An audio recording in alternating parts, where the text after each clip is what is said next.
So I'm following the sound. You hear it? Yeah. That looks nice. That's good flint.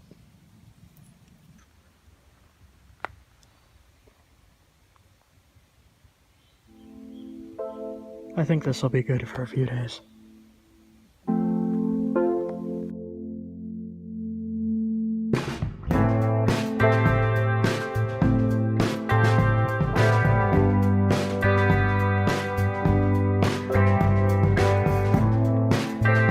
So we stopped to just cook up some potatoes, and I look over here,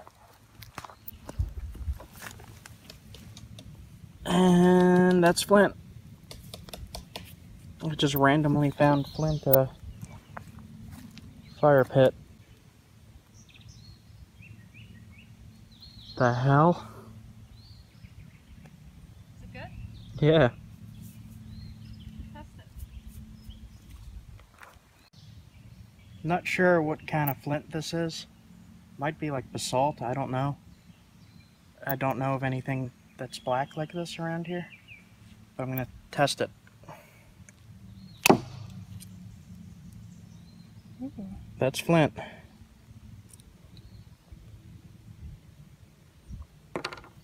Do one more.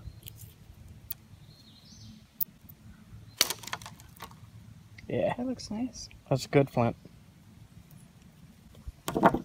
Huh.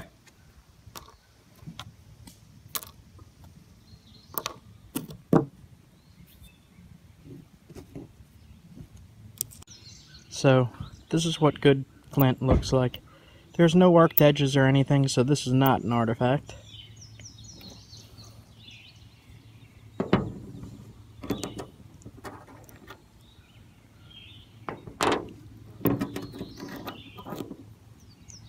This piece right here you could easily turn into an arrowhead. I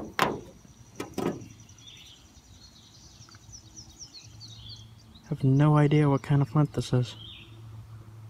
I'll have to look into it.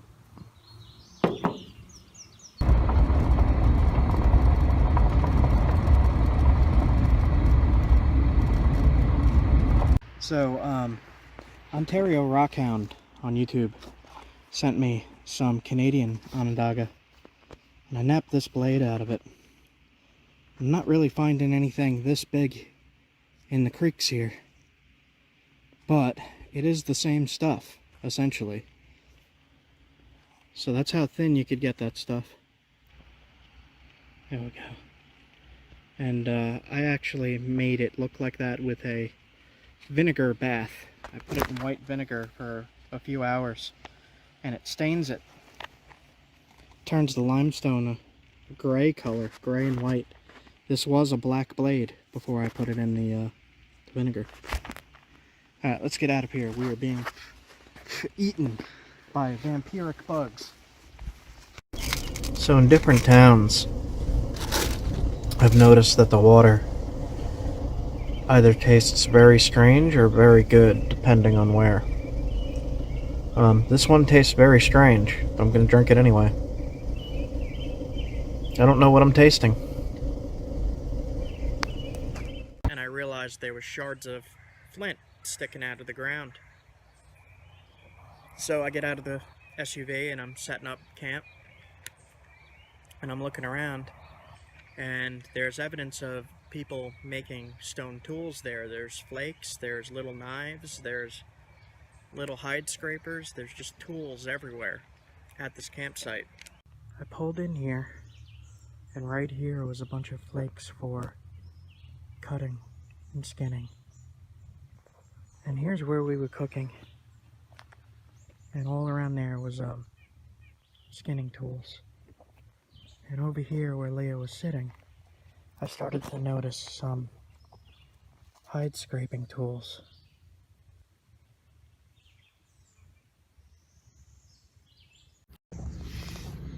So this is going to be really easy for my flint and steel section. Just right here, right next to the campfire.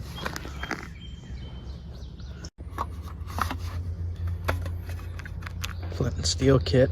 I'm going to test some of these rocks real quick. A little piece of gravel flint. I'm gonna test it. So just from the ground here.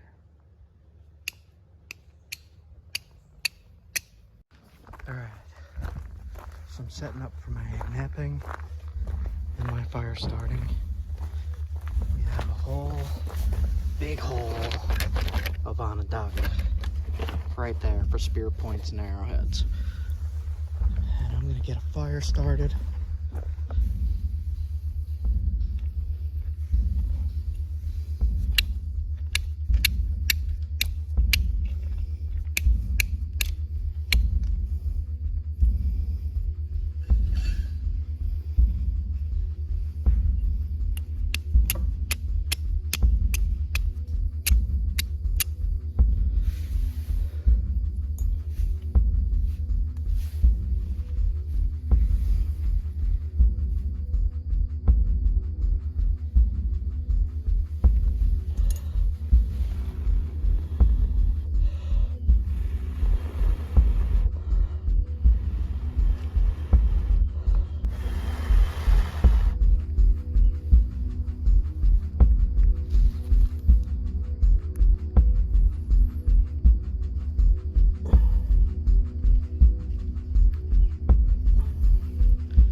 Last 2 times have been hard. Something wrong with my char cloth. Yeah, it got wet and then I tried to dry it.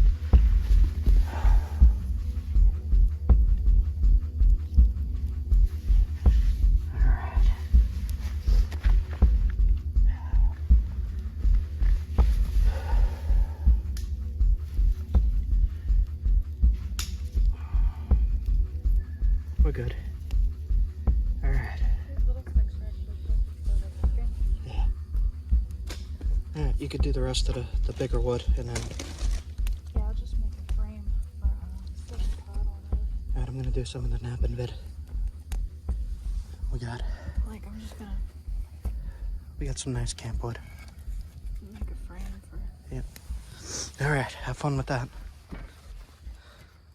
You good? Yeah, it should be.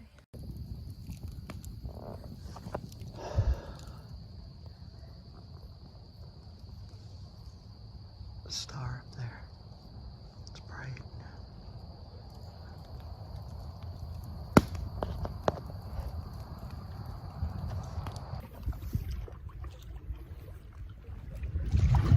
Still these rock outcrops. Sweet.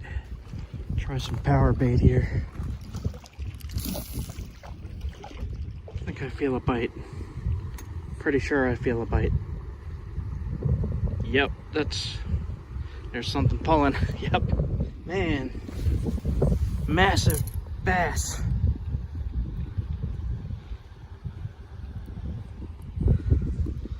On power bait. What the? Look at that. Alright. Giant bass. I can't exactly give him a gentle release here. Man.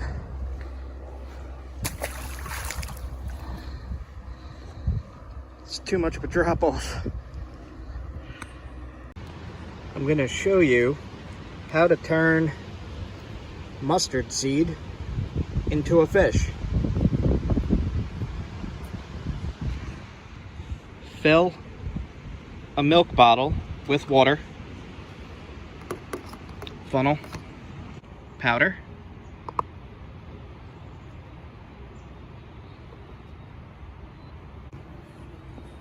then you're going to strain it all into the water. So once you got it all in there, put the cap back on.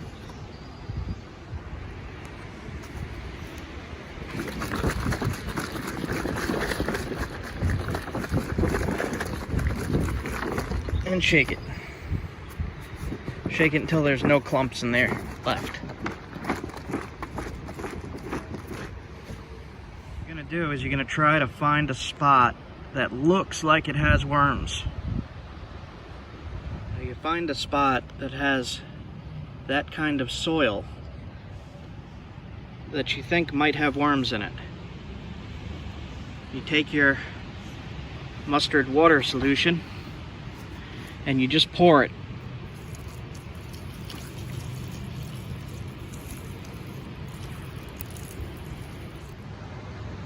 And with any luck,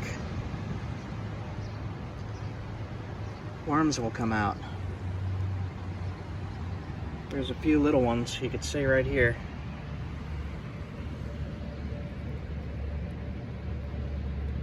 Bunch of little ones, but we're waiting for a big one. There's one, and we'll take him.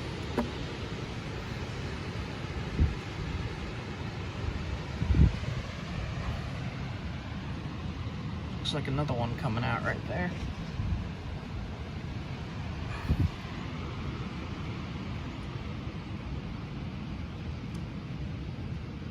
You take your hook.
here's the fire pit.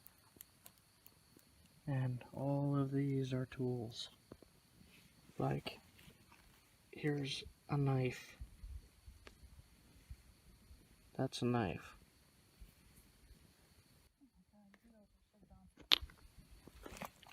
There's little, scrapers everywhere.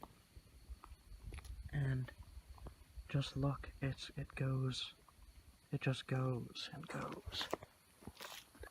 And we're literally sitting on these tools.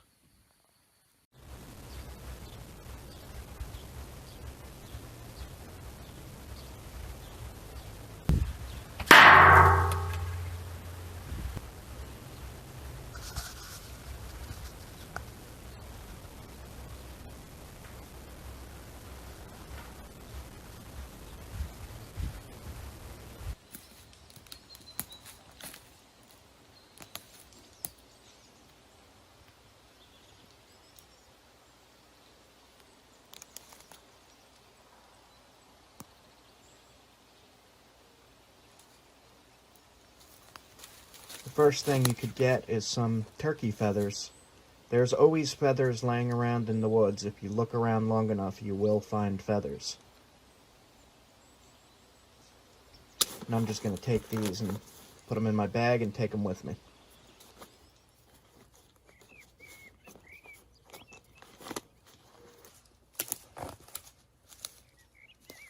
If you come near creeks and streams, there's bound to be some kind of nappable material inside the creek or at the creek bank. If you look around, you will find something that you can nap. Some nappable rocks that are in creeks are flint, chert, quartzite, slate, and basalt. For an in-depth tutorial on how to make stone arrowheads, check out my other flint napping videos. Also check out my How to Find Flint series to learn how to identify tool stones.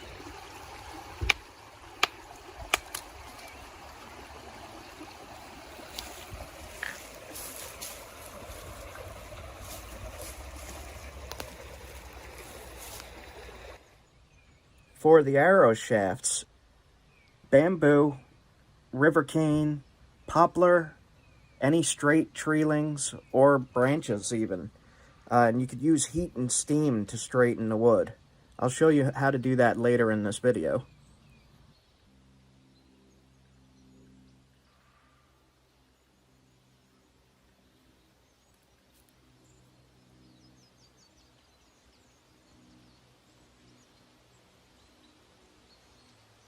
I'm going to measure my arrow length, keep it to what I want. Finger to shoulder. And I'm going to use my flint knife just to cut a groove all the way around the stick. And then just evenly snap it.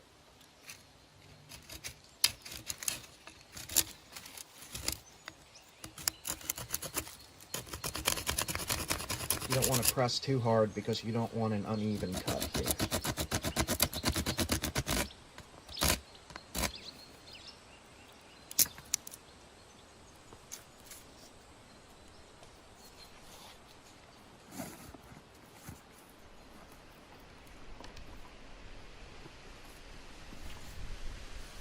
Then I'm just going to get out my materials that I collected along the way here.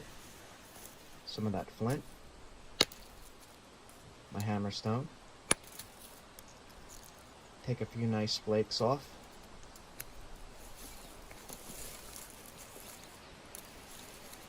and these flakes both look good for arrowheads.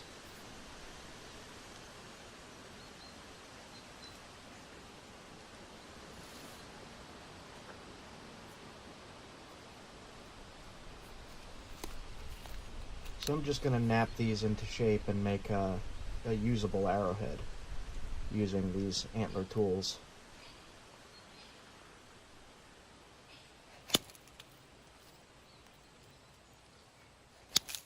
And just start taking flakes off.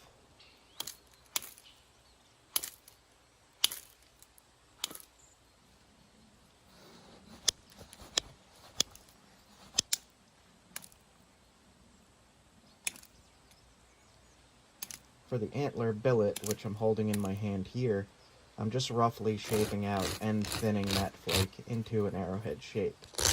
You could use a coarse stone to grind the edges to be able to easier flake the material and to be able to see which is the lowest points on the rock, which is where you want to strike.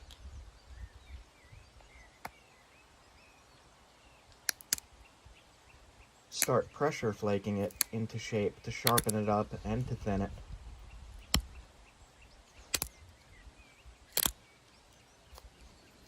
And taking tiny flakes off just to make sure it's sharp.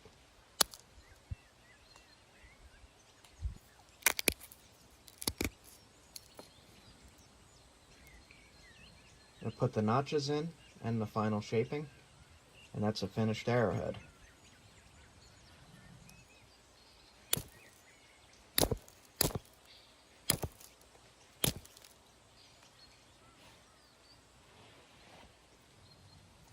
Work on a little saw here, primitive saw, made from the same flint.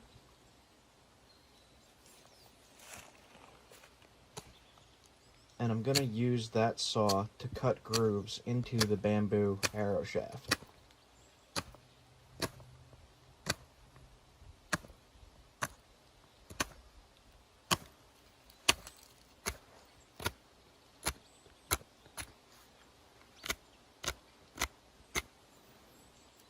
Here you can see the groove is forming. And that is good enough for the bowstring. Fits right on there.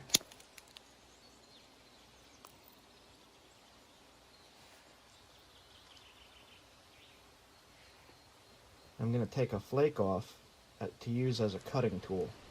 These flakes are razor sharp.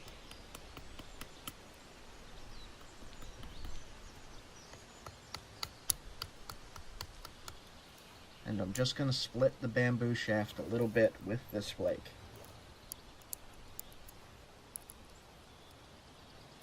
Enough to be able to fit the arrowhead in.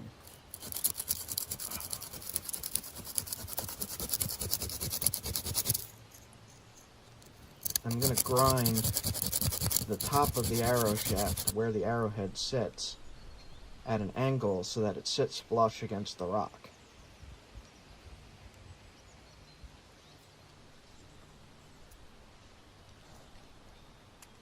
I always have a supply of sinew on me. I use it to tie everything. This is elk tendon. When you wet this, it becomes very soft and stretchy, and when it dries, it becomes very hard and tightens. You just take the fibers and chew them to bring out the natural glues.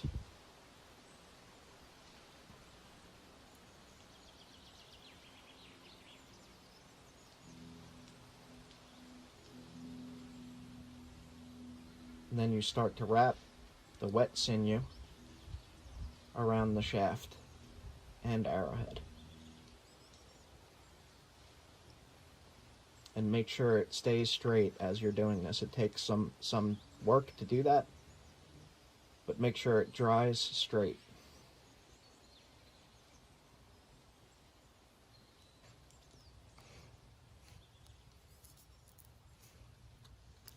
I'm going to take that same flake and use it to split the turkey feathers that I found.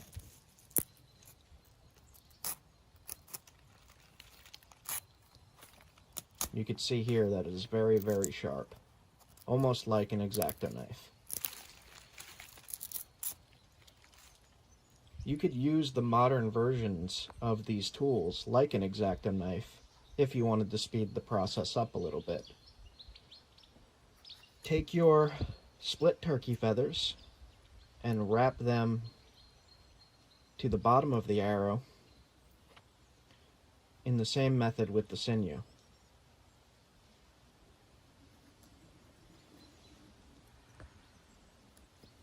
And I usually weave through the feathers with a long piece of sinew to get it to stick very tightly to the shaft of the arrow.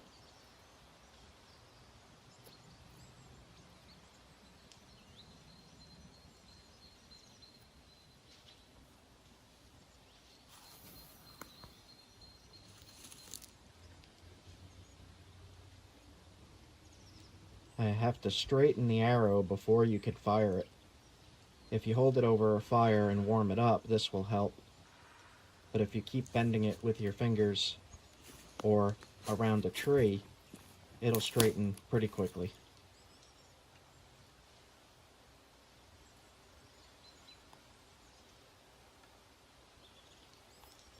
Make sure my arrow fits the bow.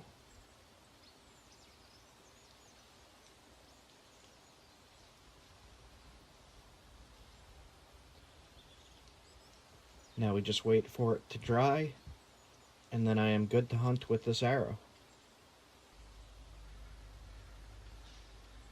Maybe there's a critter around. Get myself some dinner.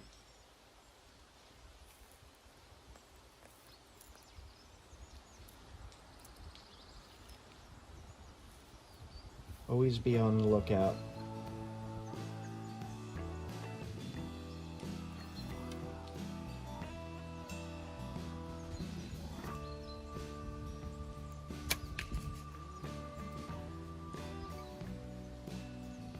Oh, man. Maybe I'll have better luck next time. For now, I'm gonna head out